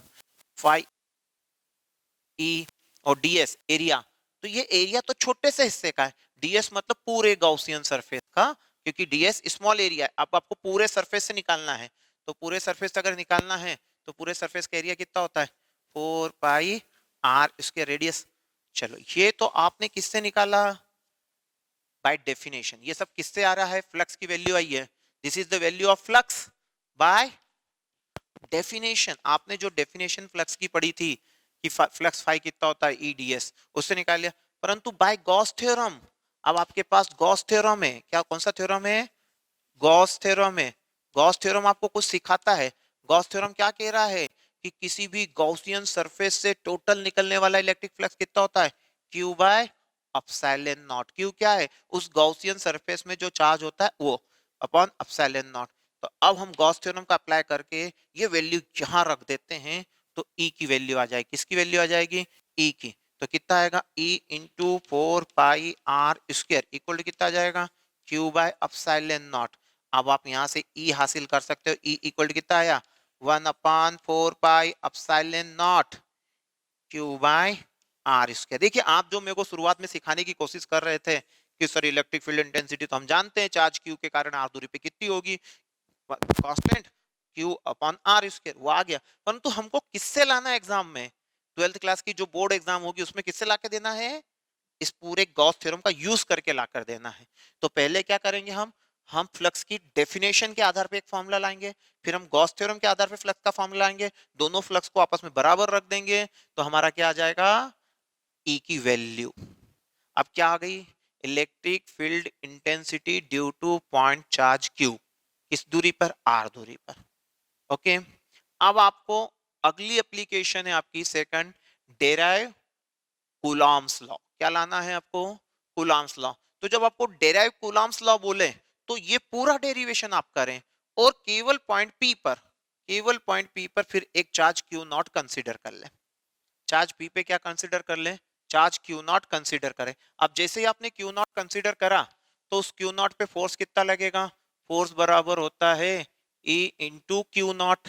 आपने पढ़ा हुआ है ई इंटू क्यू नॉट, और ई की वैल्यू आपके पास रखी हुई है 1/4 pi epsilon naught Q upon R square into कितना आ गया, क्यू नॉट। अब देखिए ना भैया, यही तो फॉर्मूला आपने पढ़ा था किसमें, फोर्स में, कूलॉम्स लॉ में, कि दो चार्जेस के बीच में फोर्स कितना लगता है, क्यू और क्यू नॉट के बीच में फोर्स कितना लगेगा, क्यू और क्यू नॉट के बीच में फोर्स कितना लगेगा, 1/4 pi epsilon naught Q Q naught upon R square, Q Q naught upon R square. तो वेरी इजी, मेरे ख्याल से अब आप समझ गए होंगे कि हम दो एप्लीकेशंस कर चुके हैं।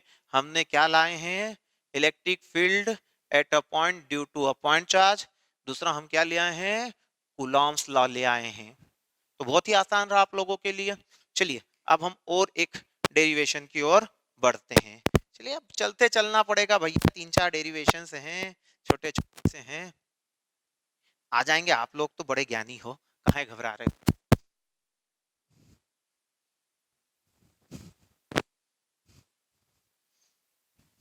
और इस बहाने कर लीजिए भैया, लॉकडाउन में घर पे जितना इससे पढ़ सकते पढ़ लीजिए। सचिन सर भी ऑनलाइन क्लासेस ले रहे हैं झूम ऐप पे, आप उनसे भी पढ़ सकते हैं झूम ऐप पर। दूसरा अंकित गावसिंदे सर भी पढ़िए झूम ऐप पर, जिनको प्रॉब्लम हो वो झूम ऐप से अंकित गावसिंदे सर भी पढ़ा रहे हैं। आकाश सर ऑलरेडी बायो की झूम ऐप पे क्लासेस ले रहे हैं। तो आप जितना ग्रुप बनाकर क्लासेस अटेंड कर सकते हैं अभी कर लीजिए।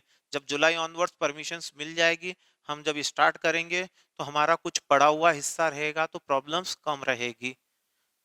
क्लियर है, हाँ। ज्यादा कॉम्पिटिटिव कॉम्पिटिटिव नहीं कर सकते हैं शुरुआती दौर में, पहले हमें थ्योरी तो अच्छे से समझ में आए। वैसे तो मैं पढ़ाते वक्त इन चीजों का ध्यान रख रहा हूँ कि किस टाइप के लॉजिकल क्वेश्चंस पूछे जाते हैं, वो आपको पढ़ाने की कोशिश कर रहा हूँ। और ये थ्योरीज खत्म होगी तो उसके बाद हर एक चैप्टर के कॉम्पिटिटिव के जो क्वेश्चंस आए हैं जेई मेंस में और नीट में, उनकी अलग ही वीडियोस बनाकर मैं अब डाल दिया करूंगा। ठीक है, ओके। अगला जो है आपका, अगला टॉपिक जो आ रहा है,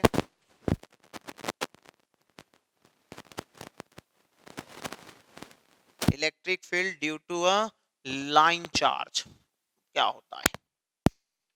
electric field due to a linearly charged conductor कह दो of infinite length. Electric field intensity due to linearly charge conductor of infinite length. करवाया है मैंने, ये करवाया है, दूसरे तरीके से करवाया है। उसमें एक एंगल अपन ने अल्फा थीटा 1 थीटा 2 लिए थे, याद आया हो आपको? याद आ रहा है? वहां करा था अपन ने, आया था lambda upon epsilon not sine theta plus sine theta 1 plus sine theta 2, ऐसा कुछ क्वेश्चंस आए थे, याद आ गया होगा। चलिए ठीक ठीक, कोई बात नहीं। अभी हमारे पास यूनिफॉर्मली चार्ज्ड लीनियर कंडक्टर है और कितनी लेंथ का? इनफाइनाइट लेंथ का है ना, तो हम ये लगा रहे हैं। ओके, अब हमने इसके चारों ओर हमको इससे कितनी दूरी पर, आर डिस्टेंस पर एक पॉइंट पी है, यहाँ पर इलेक्ट्रिक फील्ड इंटेंसिटी निकालना है। इस पे लीनियर चार्ज डेंसिटी कितनी मानी गई है? इस पे लीनियर चार्ज डेंसिटी लेमडा है। लेमडा किसको कहते हैं? क्यू बाई एल को। क्या कहते हैं? क्यू बाई एल को लीनियर चार्ज डेंसिटी कहते हैं। ठीक है, बात है। अब आपको क्या निकालना है? Electric field. वायर कितना बड़ा है? इनफाइनाइट लेंथ का है, तो ये पॉइंट पी कहाँ माना जाएगा? सेंटर पे माना जाएगा। वायर के, वायर के कहाँ माना जाएगा? सेंटर पे माना जाएगा। क्यों? क्योंकि ऊपर भी लंबा है इनफाइनाइट, नीचे भी लंबा इनफाइनाइट, तो वो कहाँ है? सेंटर पे। अब इसके चारों ओर हमने गॉसियन सरफेस बनाने के लिए सिलेंड्रिकल सरफेस एज्यूम करा। कैसा? सिलेंड्रिकल, क्योंकि जैसा चार्ज डिस्ट्रीब्यूशन है उसके चारों ओर उसके आधार पर क्या बनेगा आपका? गॉसियन सरफेस बनेगा। ओके, आप हर वक्त स्फेरिकल गॉसियन सरफेस नहीं बनेगा, जैसा चार्ज कंडक्ट चार्ज है या चार्ज डिस्ट्रीब्यूशन है उसके अकॉर्डिंग गॉसियन सरफेस बनता है। तो ये हमारा इमेजिनरी गॉसियन सरफेस है। इसके हर एक पॉइंट पे, जैसे ये चार्ज क्यू है तो इसके कारण इलेक्ट्रिक फील्ड इधर होगी, यहाँ है तो इसके कारण इधर होगी, तो यहाँ पर इलेक्ट्रिक फील्ड इस तरफ होगी। अब ऊपर की ओर नीचे की ओर नहीं होगी, ध्यान रखें, इस तरफ और इस तरफ नहीं होगी। क्यों? ऐसा क्यों नहीं होगी भैया, आप बताओ? क्योंकि ई की दिशा इधर है, एरिया वेक्टर इधर है, ई इधर है, तो ये एंगल हो गया 90 और cos 90 क्या हो जाता है? 0। मतलब यहाँ से निकलने वाला इलेक्ट्रिक फ्लक्स और यहाँ से निकलने वाला इलेक्ट्रिक फ्लक्स क्या है आपका? 0 है। तो इलेक्ट्रिक फ्लक्स केवल किससे निकल रहा? अभी इस केस में कर्व्ड सरफेस से निकल रहा है। किससे निकल रहा है इलेक्ट्रिक फ्लक्स? केवल कर्व्ड सरफेस से। अब आप लोग तो जानते हो कि हमको एक छोटा सा यहाँ क्या लेना पड़ेगा? Small elementary portion. जिस पॉइंट पे ई निकालना हो वहां पे एक स्मॉल एलिमेंट्री पोर्शन ले लेते हैं। माना पॉइंट पी पर इलेक्ट्रिक फील्ड इंटेंसिटी कितनी है? ई, और एरिया वेक्टर कितना है इस छोटे से हिस्से का? N cap. एरिया वेक्टर कितना है? N cap. एरिया कितना है? डीएस। उस छोटे से एलिमेंट्री पोर्शन का एरिया कितना है? डीएस। उसका एरिया वेक्टर कितना है? एन केप है। और इलेक्ट्रिक फील्ड इंटेंसिटी कितनी है? ई है। चलो ठीक है, दूरी कितनी उससे? कंडक्टर से आर है, सब कुछ। सिलेंडर के अंदर जो वायर की लेंथ है वो कितनी है? एल है। ठीक है, वायर भले इनफाइनाइट लेंथ का, परंतु मैं जो सिलेंड्रिकल पोर्शन एज्यूम करा है उसके अंदर लेंथ कितनी है? एल है। सिलेंडर की हाइट कितनी है? एल कह सकते हो। तो इसके अंदर चार्ज कितना होगा? Lambda L. भैया एल लंबाई पे चार्ज कितना होगा? Lambda L. बहुत सारे हमने कुछ चीजें सीख ली है, जो आपको आती थी हमने उसी का यूज कर रहे हैं। क्या लिखा जाए? डी फाई इक्वल टू, कहां से? From the definition of flux, from the definition of, from the definition of flux. कौन सा flux? Electric flux. I equal to कितना होता है? E d S cos theta. Okay, d phi equal to E d S और cos 0, क्योंकि n और e क्या होते हैं? गॉसियन सरफेस पे सेम पैरेलल दिशा में होते हैं, तो वो 0 हो गया। तो फाई इक्वल टू कितना हो जाएगा? इंटीग्रेशन ई डी एस, ई नहीं, कोई बात नहीं, क्या इंटीग्रेशन किया? डीएस मतलब सरफेस एरिया जिससे फ्लक्स निकल रहा है। मैं बोल चुका हूं ऊपर वो नीचे से नहीं निकलेगा, किधर से निकलेगा? कर्व से। और कर्व सरफेस एरिया सिलेंडर कितना होता है? 2 पाई आर एच। एच किसको बोलते हैं यहाँ पे? एल को। 2 पाई आर एच बड़ा होगा ना अपने ओके, पता नहीं सही है कि नहीं है। ये फाई हो गया मेरा। अब मुझे क्या निकालना है? फाई को एक दूसरे तरीके से निकालना। दूसरा तरीका मतलब, जय हो गॉस थ्योरम साहब की। गॉस साहब हमको सिखा के गए हैं कि कितना इलेक्ट्रिक फ्लक्स निकलता है, उसके अंदर जो चार्ज होता है उसका एप्सिलॉन नॉट। अब इस सिलेंड्रिकल पोर्शन के अंदर चार्ज कितना है? लेमडा एल बाय क्या आ जाएगा? Epsilon not. अब ये गॉस थ्योरम से, ये कहां से आया, फ्रॉम, पूरा लिखना भैया, फ्रॉम गॉस थ्योरम, ये हम जानते हैं।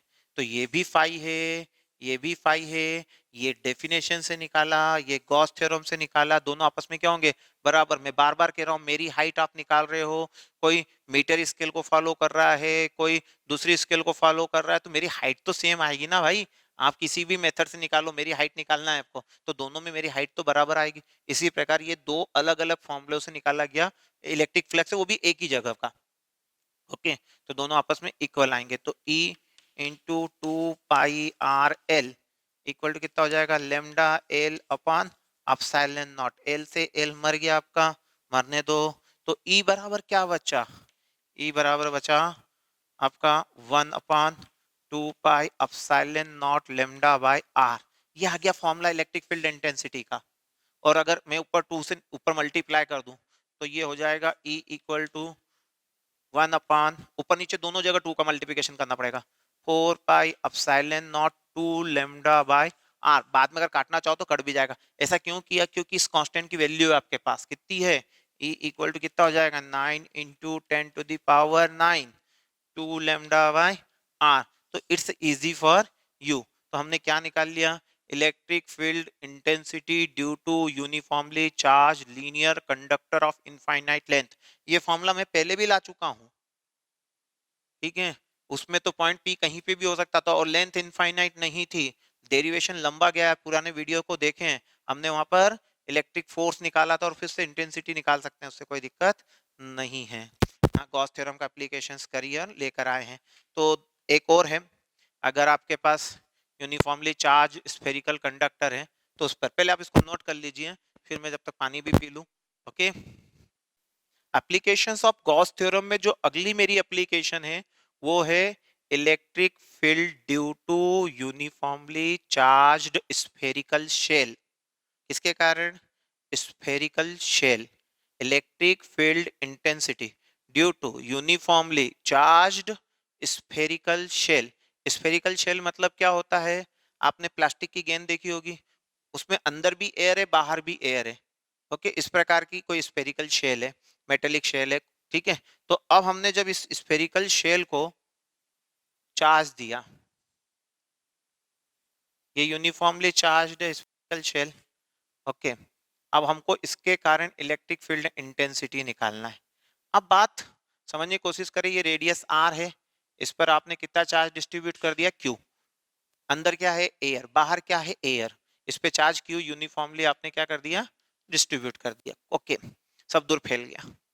इससे इलेक्ट्रिक फील्ड इंटेंसिटी अपन तीन जगह निकाल सकते हैं, एक स्फेरिकल शेल के बाहर पॉइंट 1 पर, एक पॉइंट 2 पर ऑन द सरफेस, और हमारा तीसरी केस में पॉइंट कहां हो सकता था, स्फेरिकल शेल के अंदर हो सकता है। तो हमको तो ये कहा नहीं गया कि इलेक्ट्रिक फील्ड किस पॉइंट पर निकालना है, तो हमारे लिए मजबूरी ये है कि हमको तीनों ही केसेस में इलेक्ट्रिक फील्ड इंटेंसिटी निकाल कर देना है। शायद आपको व्हाइट चौक से ज्यादा अच्छा दिख रहा है, तो मैं व्हाइट चौक उठा लूं। सो नाउ अब आपको पॉइंट 1 पे भी निकालना है, पॉइंट 2 पे भी निकालना है, पॉइंट 3 पे। तो पहले पॉइंट 1 को ध्यान में रखते हुए, ठीक है, पॉइंट 1 को ध्यान में रखते इसके चारों ओर गॉसियन सरफेस की इमेजिनेशन करेंगे अपन। पॉइंट 1 कितनी दूरी पर है सेंटर से, पॉइंट 1 सेंटर से x डिस्टेंस पर, कितनी डिस्टेंस पर है ये, x डिस्टेंस पर है। और इसके चारों ओर हमने एक big Gaussian surface, spherical surface मान लिया। और फिर वही हम छोटी सी बात करेंगे कि इस गॉसियन सरफेस पर माना इलेक्ट्रिक फील्ड इंटेंसिटी कितनी है, E है। एरिया वेक्टर कैसा है गॉसियन सरफेस पे, जो हमने एलिमेंट्री पोर्शन लिया है ds, जो हमने एलिमेंट्री पोर्शन ds लिया है, उसका एरिया वेक्टर और ई वेक्टर एक दूसरे के क्या होते हैं, पैरेलल। वो तो गॉसियन सरफेस की थीम ही है आपकी। सो नाउ अब इस गॉसियन सरफेस से कितना इलेक्ट्रिक फ्लक्स निकलेगा, तो हम बोलेंगे फाई इक्वल टू होगा E into area of Gaussian surface. Gaussian surface का एरिया कितना हो जाएगा, 4 पाई x स्क्वायर। इतना electric flux total Gaussian surface से निकलना चाहिए। अब मैंने इसको शॉर्ट कर दिया, वैसे तो करने का तरीका ये था कि इस एलिमेंट्री पोर्शन से कितना निकलेगा, तो डी फाई इक्वल टू क्या लिखते हैं हम, ई डी एस कॉस थीटा। क्या लिखते हैं, ई डी एस कॉस थीटा। कहीं मिस्टेक हो गई, फोन आ गया, सॉरी फॉर दैट, ठीक है, अभी हम लोग कंटिन्यू रखेंगे। तो इलेक्ट्रिक फ्लक्स कितना होता है, डी फाई इक्वल टू कितना होता, ई d S cos theta. So now यहाँ पर अगर ध्यान से देखा जाए तो मेरे को टोटल फ्लक्स निकालना, तो इसका क्या करना पड़ता, इंटीग्रेशन। और यहाँ थीटा कितना है, 0, तो इंटीग्रेशन किसका करता है, ई डी एस का। और ई तो एरिया, इलेक्ट्रिक फील्ड इंटेंसिटी जो हमको निकालना है, और डी एस मतलब टोटल एरिया, तो टोटल एरिया कितना हो जाता है, 4 pi x square Gaussian surface का। वही मैंने यहाँ डायरेक्ट लिख दिया था। चलिए आप लोग तो एक्सपर्ट हो गए, तो फाई इक्वल टू कितना हुआ, इंटू 4 पाई एक्स स्क्वायर। ये हमारा फ्लक्स है, किससे निकलने वाला, पूरे गॉसियन सरफेस से। परंतु गॉसियन सरफेस से फ्लक्स जो निकलता है, मैं अगर गॉस थ्योरम का यूज कर लूं तो और आसान हो जाएगा। गॉस थ्योरम कहता है कि टोटल गॉसियन सरफेस से कितना फ्लक्स निकलेगा, जितना चार्ज उसके अंदर है उसका 1/ε0 टाइम्स, तो Q अपॉन ε0 होना चाहिए। इन दोनों को आपस में हमने कंपेयर किया, क्योंकि ये डेफिनेशन से है, एक गॉस थ्योरम से फ्लक्स की वैल्यू है। तो हम निकालते हैं E into 4 pi x square equal to कितना आ जाएगा, Q अपान अपसाइलन नॉट। तो E बराबर कितना आ जाएगा आपका, 1/4 pi epsilon naught Q by x square. बहुत ही सिंपल तरीके से आगे आपका केस। ये तो कौन सा केस था, केस फर्स्ट, जिसमें आपका x बड़ा था किससे, स्मॉल आर से। स्मॉल आर क्या है, इसकी रेडियस, अगर सॉरी कैपिटल आर है, रेडियस इसकी क्या है, कैपिटल आर, तो x is greater than capital R. अगर केस सेकंड मतलब on point second, case second it means 8 point second, point second मतलब on the surface, on the surface of sphere, spherical shell. तो spherical shell के surface पे निकालना है, ठीक है। तो हमारा जो गॉसियन सरफेस बनेगा, अब जो इमेजिनरी गॉसियन सरफेस बनाएंगे वो यूं बनेगा हमारा। तो ये जो गॉसियन सरफेस इसके चारों ओर बनेगा, अगर मैं उससे बात करूं तो इस पूरे फॉर्मूले में x की जगह क्या हो जाएगा, r। तो कितना फ्लक्स होना चाहिए, बाय डेफिनेशन होना चाहिए E इंटू कितना होना चाहिए, 4 पाई कैपिटल R स्क्वायर। और गॉस थ्योरम क्या कहता है, कितना फ्लक्स होना चाहिए, जितना चार्ज है उसका 1/ε0 टाइम। फिर दोनों को हम कंपेयर करेंगे और E की वैल्यू लाएंगे, E की वैल्यू यही आएगी, परंतु नीचे x की जगह क्या आ जाएगा, R स्क्वायर। तो 1/4 पाई Q बाय कितना आ जाएगा आपका, R स्क्वायर। अब यदि पॉइंट थर्ड की बात की जाए, पॉइंट थर्ड पे निकालने की बात की जाए, तो थर्ड की रेडियस हम कितनी मान लें, भले आप x मानो, मुझे उससे कोई दिक्कत नहीं है। आप समझने की कोशिश करें, आपने यहाँ पर x मान लिया, ये रेडियस भी आपने x मानी है, मानना है, ऐसा नहीं कि हमने बाहर वाले को x माना तो अंदर वाले को नहीं मान सकते, हम इसको भी x मान सकते हैं, उससे क्या दिक्कत है। नाउ अब इस पॉइंट पर या स्मॉल r मान लिया, तो आप कंफ्यूज ना हो, स्मॉल r मान लिया।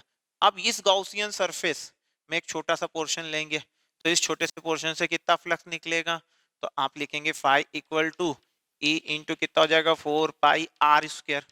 अब गॉस थ्योरम क्या किएगा, फाई इक्वल टू कितना होता है, Q बाय एप्सिलॉन नॉट।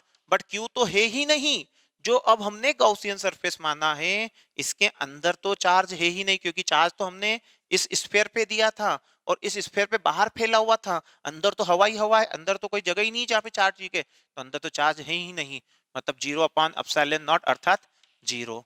अब दोनों इक्वेशनों को कंपेयर कर लो, तो दोनों इक्वेशन कंपेयर करोगे तो E equal to E into R square equal to क्या आ गया, 0। आप सोचो 4 पाई तो नंबर है, वो तो 0 हो नहीं सकता, आर रेडियस वो तो दिख रही हमको, तो आखिर कौन 0 है यहाँ पर, E 0 है। तो E इक्वल टू क्या आ गया आपका, 0। Is it clear to all of you, क्या निकाल लिया, इलेक्ट्रिक फील्ड इंटेंसिटी, कहाँ, स्फेरिकल शेल के कारण, कहाँ, स्फेरिकल शेल के बाहर, स्फेरिकल शेल के सरफेस पर और स्फेरिकल शेल के अंदर। मेटेलिक शेल हो कि नॉन मेटेलिक शेल हो, अगर स्फेरिकल शेल है तो अंदर चार्ज नहीं रहेगा, तो अंदर इलेक्ट्रिक फील्ड इंटेंसिटी क्या हो जाएगी, 0।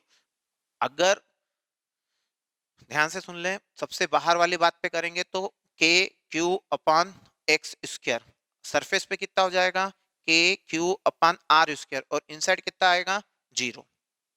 चलिए आपने नोट कर लिया होगा। अब मैं इसी में थोड़ा सा आगे बढ़ता हूं और आपको इलेक्ट्रिक फील्ड इंटेंसिटी अगले केस में लेकर आता हूं, बहुत ही बढ़िया लेके आएंगे, अपन देखते हैं।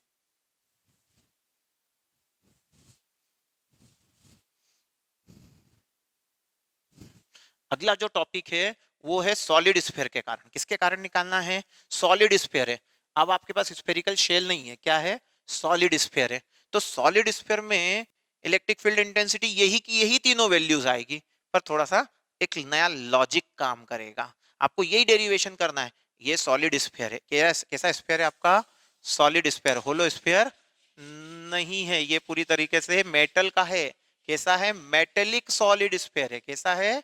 मेटेलिक सॉलिड स्फीयर है। तो मेटेलिक सॉलिड स्फीयर पे जब भी चार्ज देते हैं तो मेटल की विशेषता है कि वो चार्ज को अंदर नहीं जाने देता। चार्ज कहाँ रहता है? उसके हमेशा आउटर सरफेस पर। मतलब वो जो चार्ज आपने दिया है वो फैल जाएगा इसके आउटर सरफेस पे, अंदर नहीं जाएगा। तो वापस ये स्फेरिकल शेल वाला केस हो गया। कौन सा केस हो गया? स्फेरिकल शेल वाला जैसा केस हो गया। तो तीनों डेरिवेशन की स्टेप्स वही रिपीट हो जाएगी जो अभी हमने से पहले वाले में करी। अगर सॉलिड स्फीयर किसका है?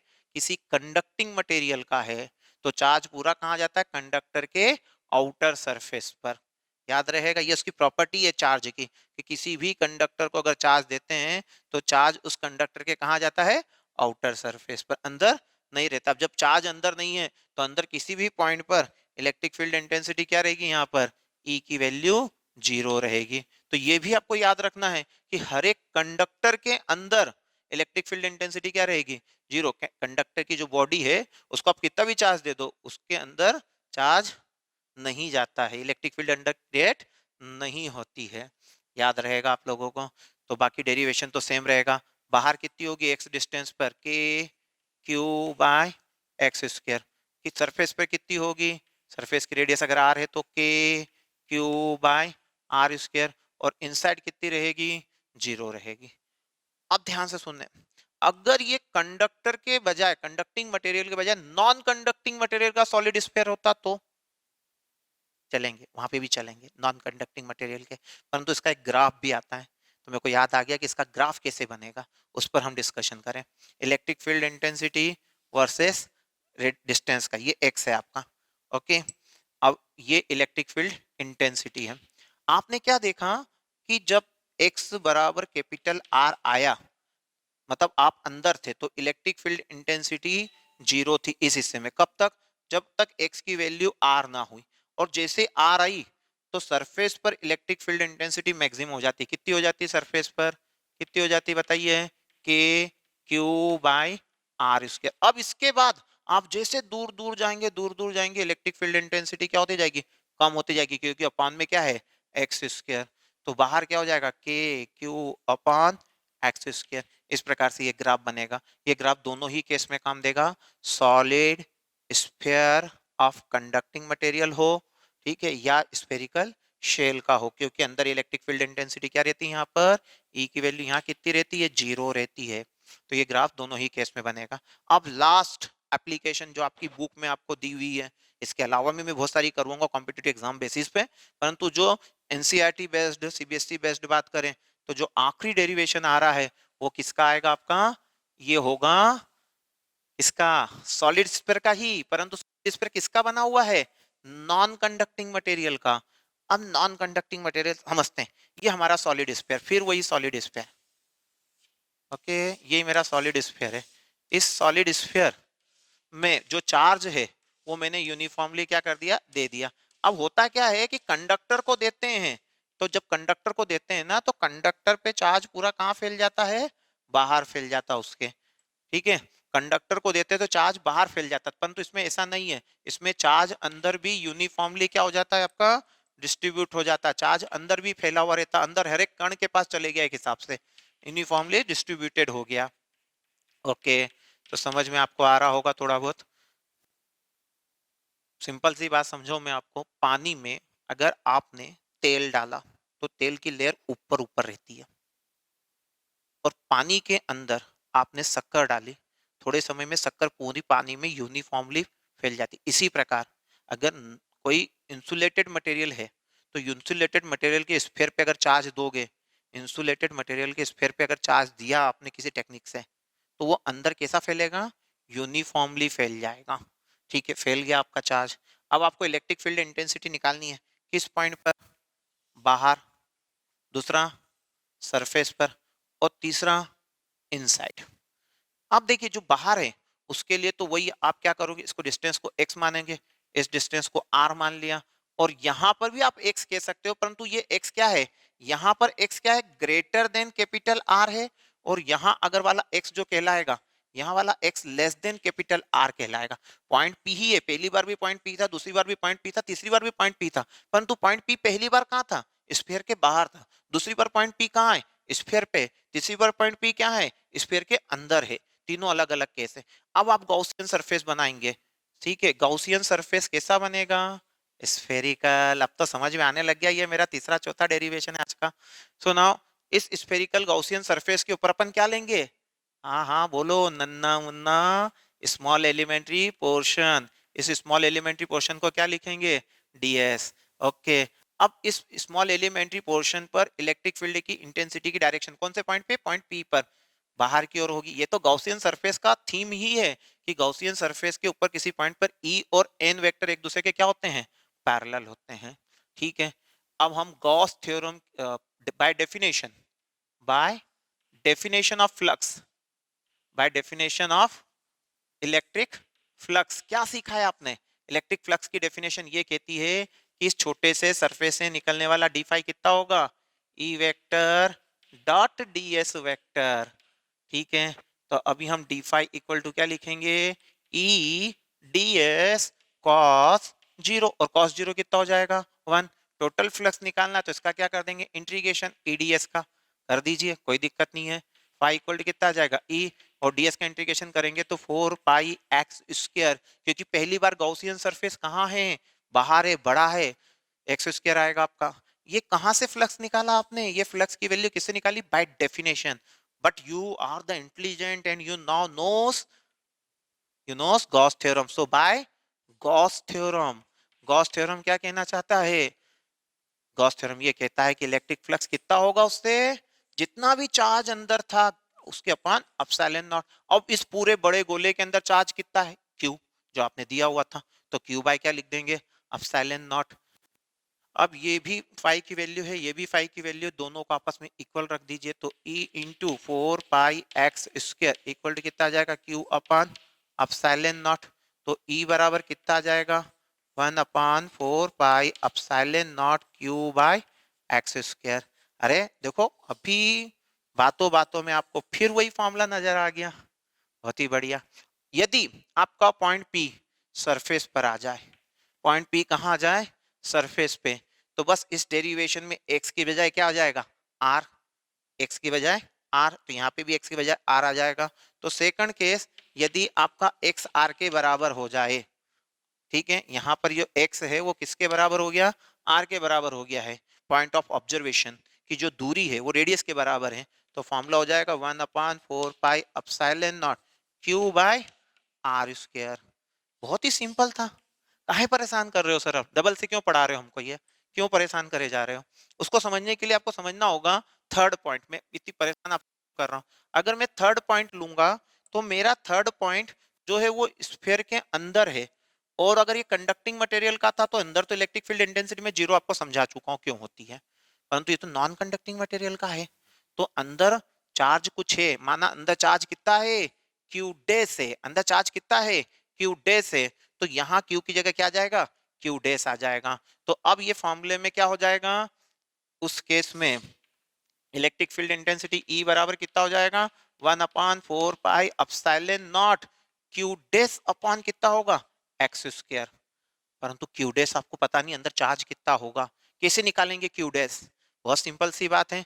क्यू डेस निकालने के लिए क्या करा जाएगा, पहले तो यूनिट वॉल्यूम पे पता करो कितना होता है, Q/4/3 पाई आर क्यूब, ये होता है total charge divided by total volume, इसको क्या कहते हैं, वॉल्यूम चार्ज डेंसिटी। और जितने बड़े वॉल्यूम पे पता करना उससे मल्टीप्लाई कर दो, वॉल्यूम कितना है 4/3 पाई एक्स क्यूब पे पता करना है, इस अंदर वाले गोले में पता करना है, 4/3 पाई से 4/3 पाई क्या हो गया, कैंसल, तो क्यू डेस की वैल्यू जो आई है आपकी वो रख दीजिए, ये 1/4 पाई एप्सिलॉन नॉट तो रहने दिया, और वैल्यू कितनी आई है, q x cube upon r cube, ये वैल्यू आई, और पहले से क्या था अपॉन में एक्स स्क्वायर, इसको काटो एक्स से, तो आंसर कितना आएगा 1/4 pi epsilon not, 4 pi epsilon naught Q x upon कितना आ जाएगा आर क्यूब।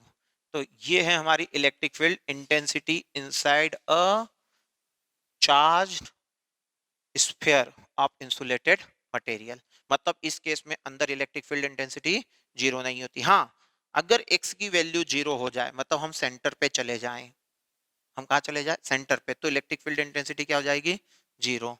तो ये चीज समझ में आ गई, मतलब E एट सेंटर कितना हो जाएगा आपका जीरो हो जाए। अब ग्राफ में देखें, जो ग्राफ हमने सीखा था उसी ग्राफ को मैं यहाँ बनाता हूँ आपके लिए। अब इसमें क्या है, सेंटर पे जीरो रहती, जैसे जैसे आते हैं तो सरफेस तक इलेक्ट्रिक फील्ड इंटेंसिटी बढ़ेगी। क्यों? क्योंकि एक्स बढ़ेगा, और सरफेस पे क्या हो जाएगी मैक्सिमम। सरफेस पे कितनी हो जाती है, हाँ ये सरफेस है, नीचे एक्स बराबर आर पर आ चुके हो, तो सरफेस पे कितनी हो जाती है के क्यू बाय आर स्क्वायर, ये फिक्स है। फिर इसके बाद अगर आप आगे बाहर निकल जाते हो, तो जितना बाहर जाओगे, जितना दूर जाओगे गोले से, इलेक्ट्रिक फील्ड इंटेंसिटी कम होती जाएगी। तब फार्मूला कितना होगा, के क्यू बाय कितना हो जाएगा एक्स स्क्वायर, कितना हो जाएगा के क्यू बाय एक्स स्क्वायर। तो यहाँ एक्स स्क्वायर के इनवर्सली प्रोपोर्शनल इसलिए तेजी से घटेगा, यहाँ एक्स की डायरेक्टली प्रोपोर्शनल इसलिए बढ़ेगा, और सरफेस पर फिक्स रहती है के क्यू बाय आर स्क्वायर। तो ये ई वर्सेस आर का ग्राफ कई बार एग्जाम्स में पूछा जा चुका है, इसको आप बनाएं, प्रैक्टिस करें, और जो कोई भी टॉपिक्स रह गए होंगे मैं उनको अगले लेक्चर में कवर करने की कोशिश करूंगा। डू हार्ड वर्क, और मेरा शायद अगला नया चैप्टर भी चालू हो जाए अगले लेक्चर में। Thank you.